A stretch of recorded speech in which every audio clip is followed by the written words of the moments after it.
Eta niko gande, eta esaten niola itzori, hau, nola da posible izten gehiago? Bueno, junginen biltzen, ondoren pandemia etorri zen, pikutara joan zen dena, eta ondoren pandemia pas ondoren, orain konturatzen ginen, inorketzuela hori aztertu, inorketzuela hori ondo ikertu.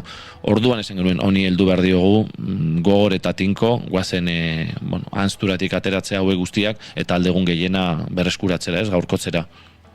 Historia txiki horietan, aipatu dugu estutxarena, hor dokumental bat ari zarete osatzen, liburu horrek ere Albertaniaren eskutik izango du, ez dakit 2026-rako edo euskerazko bertsioa. Hori da, gure helburua da, esan nizuan bezala, ekimen baten, hainbat ekimen dauden, beste ideia zabalago baten pean egotea, eta zentzu horretan ebai, nahi dugu estutxa gazteleraz, euskara itzuli, semea ere bai, semeak 83 urte ditu haintxe bertan, estutxaren semeak, Parisen bizi da, George Waisan, oso tipo inteligentea, oso konstiente da, bere amak egin zuenaz, eta Euskal Herrian, saiatzen ari garena ez, berreskuratzen bere amaren historia, eta berriz idatzi du liburua, esaterren konpondu ditu gauza batzuk, zuzendu ditu gauza batzuk, eta pasa digu berriz ere bertsio gaurkotu bat, eta hori, ari gara oentxe bertan.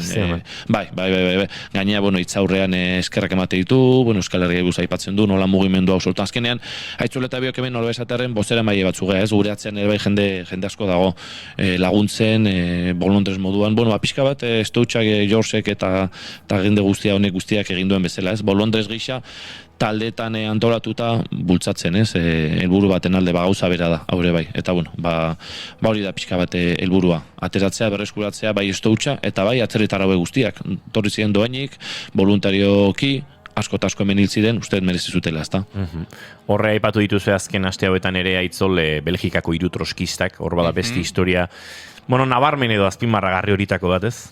Bai, hori Amsterdameko ISG artxibategian topatu genuen, gutun ineditoak ziren, eskuz idatzitarakoak.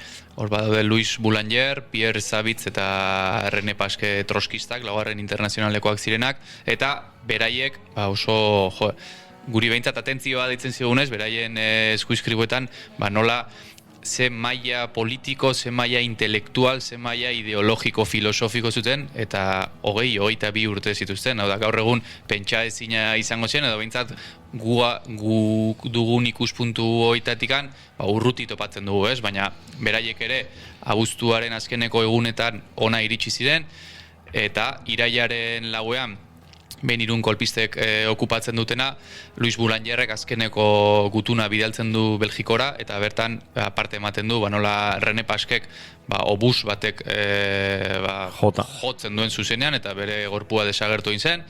Pierre Zabitz zauritua zegoen ja tarbesen, eta berak ez duela beste remediorik euki, Avenida Zubia pasa, eta hemen behintzat, faxismoaren aurkako borroka hoietako esperientzia gertakari bezala kontatzen du, eta kontatzen du ere beraiek irautzaren amets ideologiko edo filosofiko horretan, berak irautza hemen ez zuela ikusi, berak ikusi zuela gehiago erresistentzia militar bat kolpisten aurka, baina irautza hori ez zuela ikusi, eta egia da, kuriosoa da ere, nola beraiek Andreu Nin politikari katalanari ere, gutunak zuzenean idazten zizioten, eta bazuten erlazio zuzen hori, baina beraiek testigantza hori ematerakoan, balioan jartzen dutela erresistentzia, esate dute beraiek gaindituak zeudela, armamenturik eta muniziorik gabe, antolakuntza falta, eta kontran zutenak, azken finean, beraiek profesional militarrak zirenak, haien aurka burrukatzea ia ezinezkoa zela, eta beraiek beranduago, gero Katalunian, iraultza egiten edo, saiatuko zerabandik ere, beraien amets idiliko hoietan ere, tinko jarraitzen zutela, ez? Egia da, garaiko giroaren, testuinguruaren, oso adibide garbiak eta potenteak direla, ez da, nola deskribatzen duten dena euren gutunetan, garai hortan zeukaten prosarekin hori askotan aipatu dugu, garai hortan zeukaten poesia moduan idazteko, edo, lilura horrekin ez. Ze garrantzitsua resistentzia baino, ze garrantzitsua ere testigantza horiek jaso izana, utzi izana, pentsari ginen gaur esaten ez, filateliaren nazioarteko eguna dela ez, gutun horiek, posta horiek, ze garrantzitsuak izan diren, pixkat zuen ikerketa hobek osatzeko, lan hori nolabait irudikatzeko eta visualizatzeko zer izan zen, ez? Bai, oso garrantzitsua dira, eta zentzu horretan horregatik egin nahi genion herritarrei, jendarteari eskaera, ez? Dokumentuak, argazkiak, inkluso testigantzak, ez? Ba, oso konstiente garelako, ezin garela gauza guztietara heldu, baina behintzat bai eskatu, bueno, ba, ariren bat berriz ere tiratzeko, edo bide berriak urratzeko, bueno, ba, dokumentuak, testigantzak, inoiz ez dakizulako, herritarrek eduki dezaketen pistatxoak, ez? Zertzeladak. Bai, funtsezkoa, ikerketa horrelako, ikerketa baterako, gutunak, dokumentuak, inkluso testigantzak funtsezkoa dira. Horre, aipatzen ari garen honetan, badago aitzola adibidez, nire aitona kontatu zidan behin egontzela eta arek eta beste hortik abiatuta dokumentu fisikoagoetara eta bestela baino askotan, ez? Ahoz transmititu diren testigantza horiek ere zuentzat baliozkoa dira.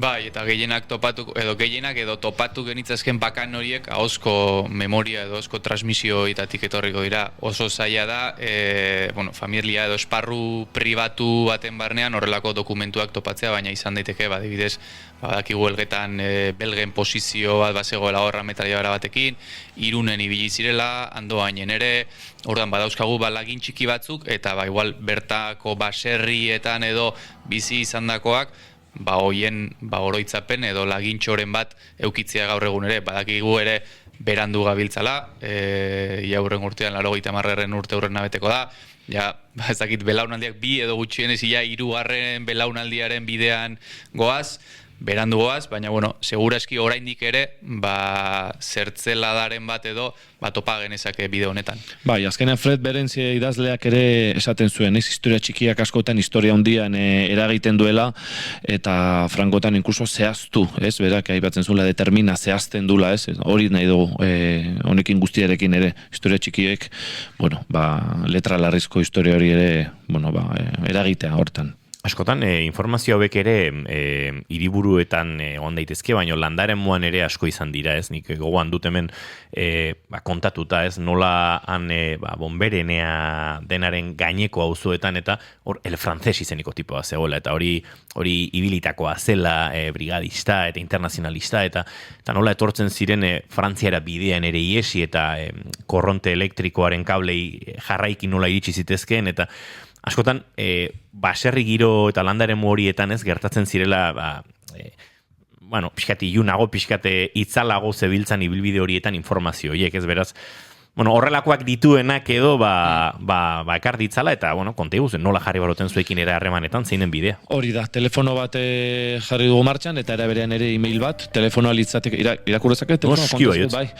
Telefonoa litzateke 665-442-452, errepikatuko dut, 665-442-452, eta e-maila oso horreixa internazionalistak, euskeraz, abildua@gmail.com. Ados, eta askotan esaten dugun bezala entzuleok, momentuan ezin baduzue hau barneratu, askotan egiten duzu eta ondo egiten duzu. Gure txatera, gure emailera, gure informazio bidetara idatzia izue lenguan irratian, eguerdi partean aritu ziren internazionalisten inguruan, eta nik badaukat, gu jarriko zaituztegu Aitzol eta Aitorrekin harremanetan, eta hartara zuen informazio hori ere eurengana iritsi daiteke.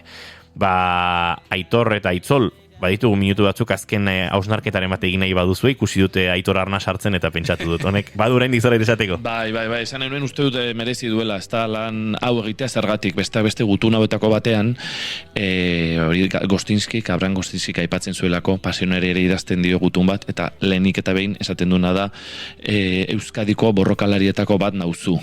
Eta, irutzen zaigu oso potentea dela zergatik, bere burua gure tar daukalako, ez? Hemengoa, Euskadiko borrokalarietako bat nauzu, hori irutzen zaigu. Horregatik bakarrik, ja merezi dutela, ez? Berreskurapen hori, oroimenarena, gure tartasunera ekartzea gaur egun ere bai, ez? Merezi duelako, agazturan zeuden horiek, gure egitea, gure Euskadiko borrokalarien arteko beste batzu bezala, ez?